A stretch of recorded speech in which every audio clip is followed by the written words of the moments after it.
got the feeling that it's not gonna work out. I got the feeling. Hey guys, and welcome to my new YouTube video. So if you haven't seen my face before, my name is Brandon.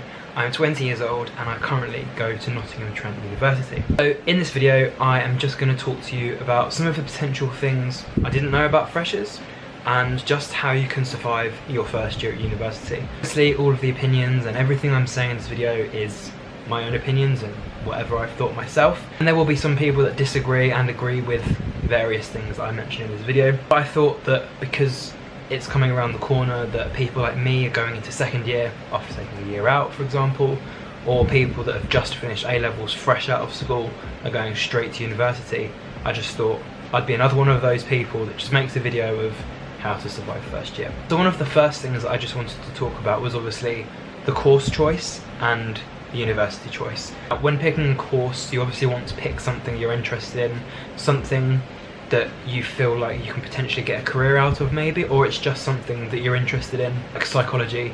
You feel like you want to be a bit more psychological, you want to study something and just know a bit more about that topic. And again, with the university that you go to, based on other people's opinions, based on potentially where your family and friends go, and obviously finding the best opportunities that will suit your needs. So personally for me, the reason that I came all the way from London to Nottingham was because firstly I just wanted to get away from the whole normal lifestyle, living with parents, then living with nan, being around all my usual friends. And also I have found it personally that being up north in sort of the Leedsy, Nottingham, Sheffield, Manchester, Birmingham sort of areas, things are a lot cheaper. And not just transport, but also going out, food, clothing, shopping, accommodation, stuff like that. I found it's a lot cheaper up here. So I do have a little list of things on my laptop. I'm not just memorising these things. I have a little list on my laptop all the way down. I wish it was touchscreen, but I've got a load of things on here that I'm just going to go through. So let's just see what I've got on my little list. I've actually forgotten what I've got on the list. So another one of the things that people often worry about when starting university, or even going into second or potentially third or even fourth if there's a fourth year, is the fact of not bringing essentials that you obviously need, and sometimes bringing too much of something you don't necessarily even need. Essentials, for example, clothes, or one of the girls made the mistake last year, forgot to bring herself makeup, so she didn't have any makeup. She didn't actually have any clothes either, so she had a nice long journey back home to get those. Then, like I said, bring in pointless things that you don't need. So for me personally, I didn't even use an iron once. I went to the washing, and pretty much once I finished the washing, I shook the bottom of my shirts, trousers, those sorts of things, and just hung it on a hanger and just let them naturally dry. Don't really need irons, you don't really get creases, so there's not really a worry there. Possibility that it may be difficult to make friends or potentially be socially awkward. Yes, that's obviously going to happen, and you are obviously going to at first find it difficult to make friends, unless you're just one of those lucky people who can just talk to anyone and everyone and make friends with the snap of your fingers. For me, it has been difficult to make friends, and I feel that when I first initiate myself in conversation with people, yes, I come across as awkward, yes, I come across as a bit socially awkward, but over time, once you get to know people's personalities, once you get to sort of know the sort of groups that you're interested in, the societies that you want to be part of, it does make it easier for you to make friends. And trust me, I've gone through the worst of making friends and losing friends like that, whether it was at school or university, so if I can make friends, anybody can. Another thing that's not as vital, but something that I would just recommend you doing, is take pictures of your accommodation. So whether you're living in halls or whether you're living in a student-related flat outside of halls, whatever choice you decide to make, take pictures of what it looks like before you start moving your stuff in. So if there's any cracks in the walls, if there's any sinks that don't work, any lights that don't work, any electrical appliances that potentially will need insurance or that you may lose your deposit from if it's been damaged, you want to check and make sure it hasn't been damaged before you've moved in, because otherwise you will get charged for things that you didn't actually destroy. So another thing is throwing away moving boxes. So once you move stuff in from wherever you're living to university halls or residence or wherever, do not throw away your moving boxes. I would recommend, if they're cardboard boxes like what I have here, which I don't actually know what was in there, but boxes like this are incredibly helpful, especially if you're moving from first year to second year, or second year to third year, or third to fourth. It just makes it a lot less hassle to move things. But also I would say those, I can't remember what they're called, the bags are over there, but they're like car boot sale bags. So they're massive bags, and as soon as you put your stuff in, you can carry the stuff anywhere. Can't remember what they're called, so if anyone knows what they're called, just put it down below. Other things you obviously want to worry about are, don't want to upset the neighbours. So because you're just this fresh, young youth, bringing that sort of lifestyle into university, you don't want to upset anyone that's around, whether that's families, whether that's other students. So just remember, keep yourself to yourself, and unless obviously you're going out or you're in a student-related environment, just worry about the situations that you are in. People that don't drink alcohol, people that don't do drugs, which hopefully not many people would do. I know there are some. I've got nothing against it, but obviously if you don't really do drugs, you're not really in the scene of doing drugs, but then also you don't really like the social, going out, getting drunk and all of the clubbing sort of stuff, there are lots of things for you to do. I'll probably make a separate video about that. But with societies, there are quite a lot of societies that just do non-drinking related events, whether that can be games nights in, going to cinemas, going to the pub and just literally having like a meal or something like that. So do not worry if you don't drink alcohol, there are potential opportunities for you. Worrying about second year housing in the first year of university is probably the worst thing that you want to do. Obviously you want to start thinking about it after a couple of weeks or months of who you potentially feel like you're getting close with and who you'd like to move in with, and also which sorts of areas you would like to be looking at to move into. But don't go looking at second year houses or renting student accommodation or anything like that, because you're just going to stress yourself out and you're going to be putting yourself under extreme pressure to find somewhere when you actually don't even need to. So another thing that people worry about, not necessarily everyone, but some people worry about outfits and having this appearance of looking great all of the time. There are some points that you're going to see people at their lows. So I don't necessarily wear glasses all the time, I actually wear contact lenses, but if I can't be bothered to put a nice set of clothes on, or if I'm not actually specifically doing anything on my one particular day, I'll just put my glasses on and leave my hair as it is, and maybe not have a shower and potentially wear the same socks twice in a row. But yeah, don't worry too much about outfits. Obviously if there's a themed night out, or if you want to go out during freshers and it's like dress up as an animal, the more stupid you dress up as, the less out of place you feel.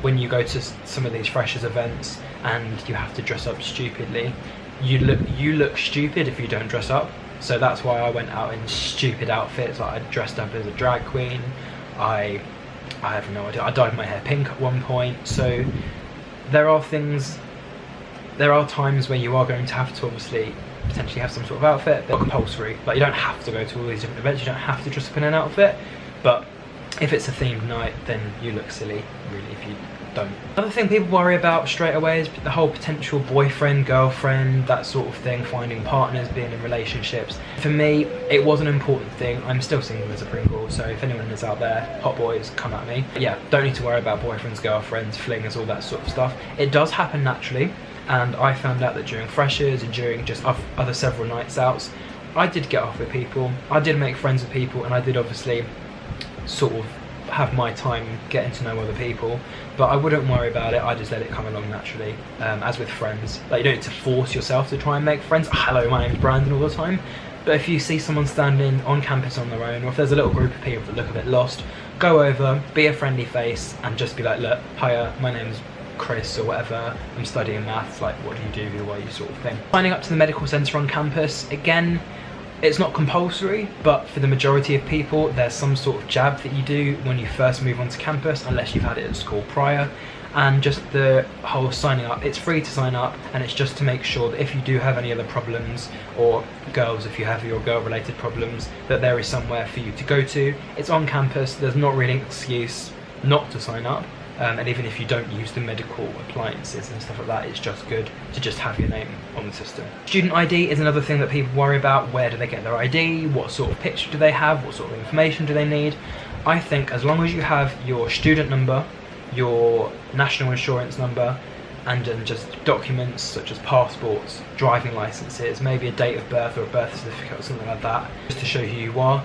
Once you go in, there are very, very clear signs of the reception, the desks that you need to go to. I believe they actually take a student picture of you once you get to the desk. They use that as your ID, and then that allows you in and off to campus and the different rooms. And yeah, you can get like a bus pass or something, depending on what area you're in. I know for Nottingham, for Uni of and for Trent, you can get a bus pass and link it straight to your student card, so you just use that one as a Oyster/student card at the same time. Shopping is another thing that people worry about. You obviously want to budget when you are shopping. I did mention briefly about the budgeting before, but with shopping I would recommend getting stuff every couple of weeks. You don't want to be that person that buys food every single week, not uses it and then chucks it away. That did happen with one of our friends' housemates.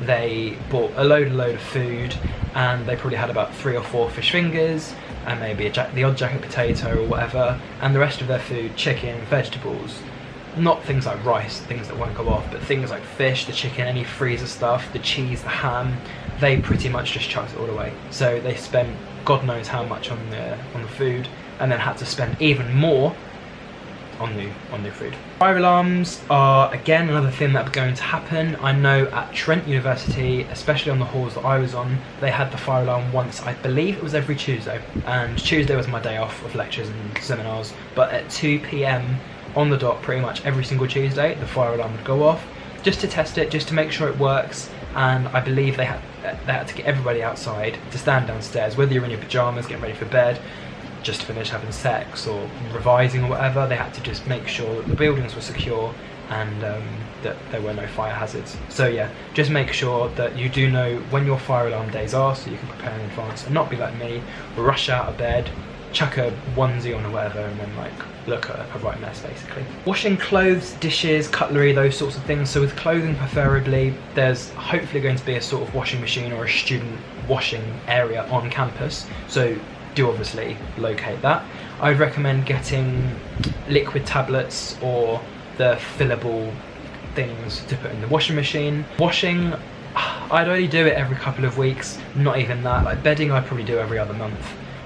3 weeks, same bedding, not really gonna be dirty as long as you're having showers and sorting yourself out personally.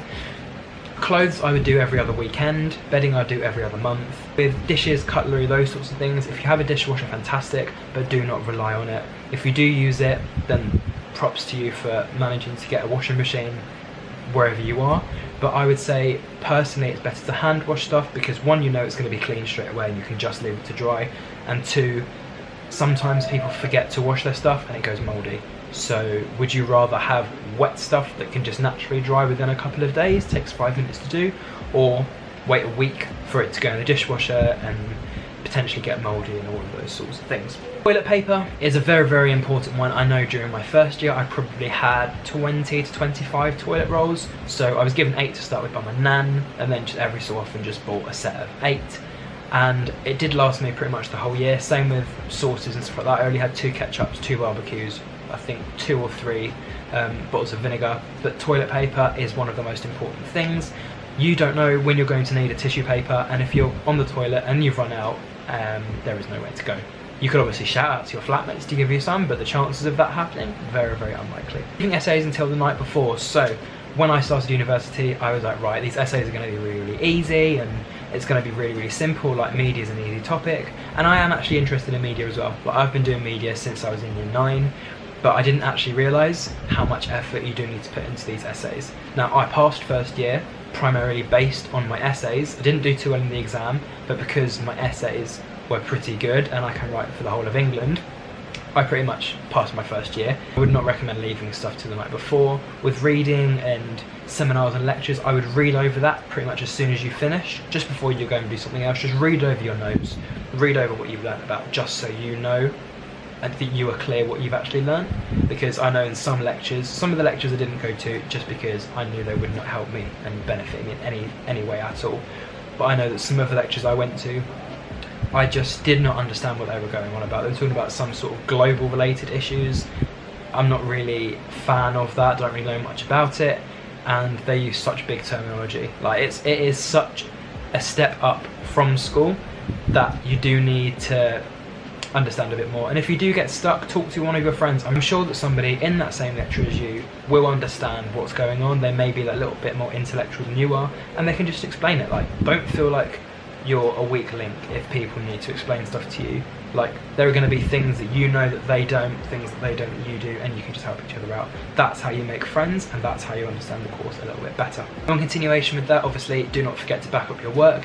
If you use iCloud, perfect. If you use iTunes, perfect. I'm not really a fan of iTunes, but apparently you can back stuff up on that, or just buy yourself a USB. 10 quid, 15 quid for a decent sized USB. I think each individual university gives out USBs as well, but I don't know how much storage they have.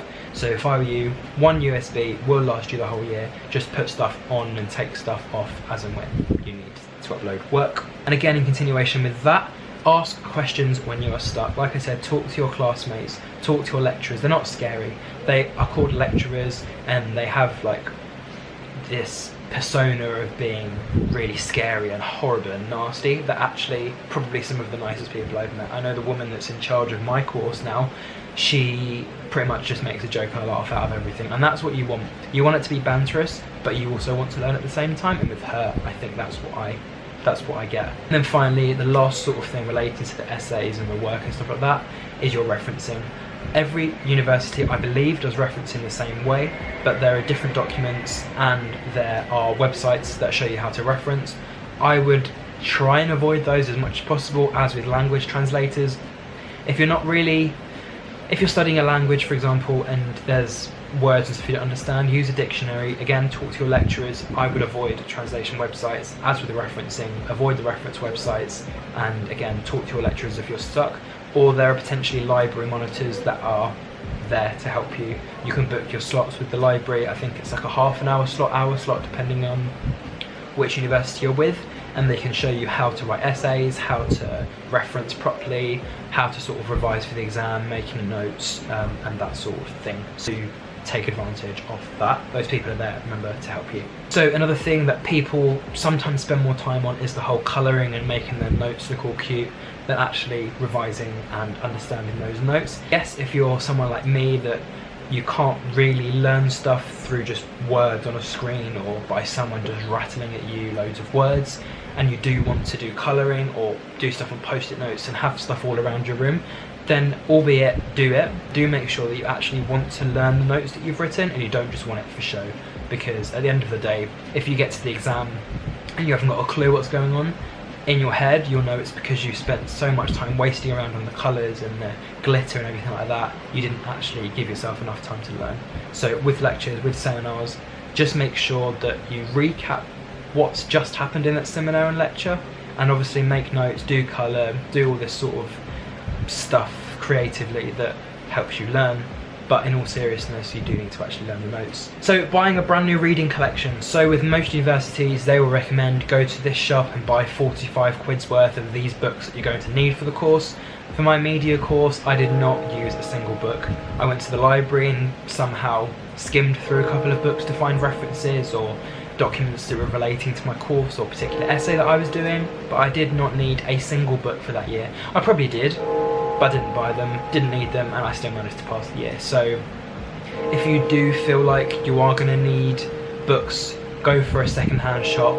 Look on your university's Facebook page, for example, or website, see who's selling the same books cheaper but second-hand. If you want to buy them, buy them. If you don't want to, it won't make that much of a difference. But yeah, it varies obviously from course to course.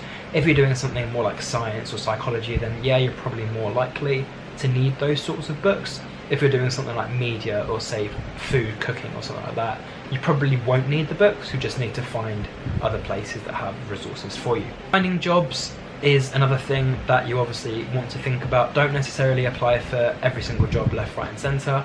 I would recommend applying for jobs that you know you're actually going to be interested in. Student friendly jobs, so working in a supermarket like Asda, Tesco's, Iceland, Lidl, Wilko's, those sorts of things. Potentially looking at bar work or club work. If you're going to be there on a night out anyway, why not just see if they've got jobs available? So at least when you're not out on the crawl getting drunk, you can obviously work, get money, potentially see your mates, but you're also making like a ching.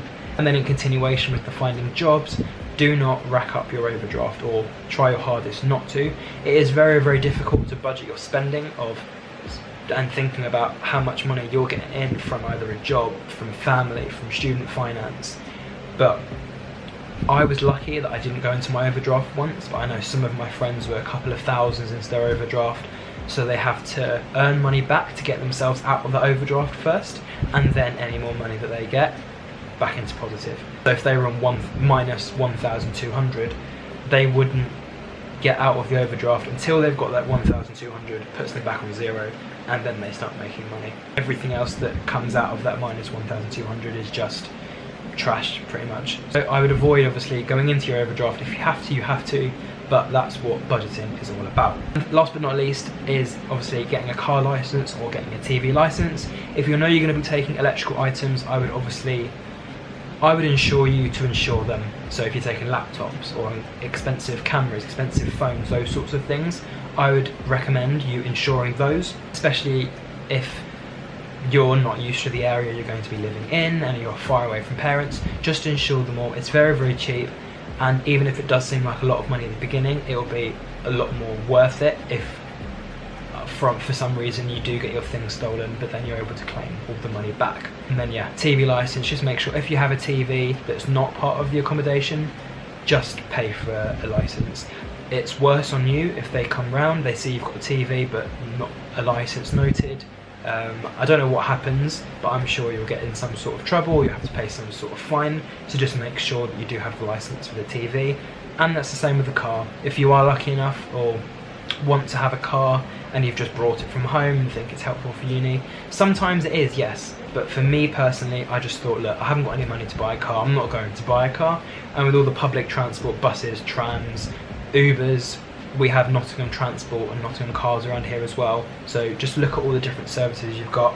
I realised I didn't need a car, but yeah, if you are lucky enough, just make sure you have a licence with the university, so they can just put your car driving licence on the system, so when you drive in and out you don't get charged or put on any fraudulent systems.